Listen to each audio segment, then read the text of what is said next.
पुढील जो प्रश्न आहे तो नंबर ॲनालॉजी म्हणजे संख्या सहसंबंधचा आहे. तर तो कसा सॉल्व करायचा, याचा संबंध कसा आहे एकमेकांसोबत. तर 7 गुणिले 4 हा किती झाला, 7 चौक 28.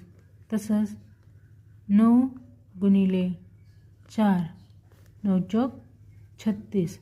त्याचं उत्तर आहे 36. इथे येणार 36.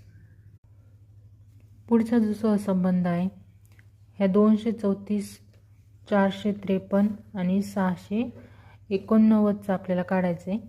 तर 234 मध्ये जेव्हा 90 ॲड करू तेव्हा 334 येतं.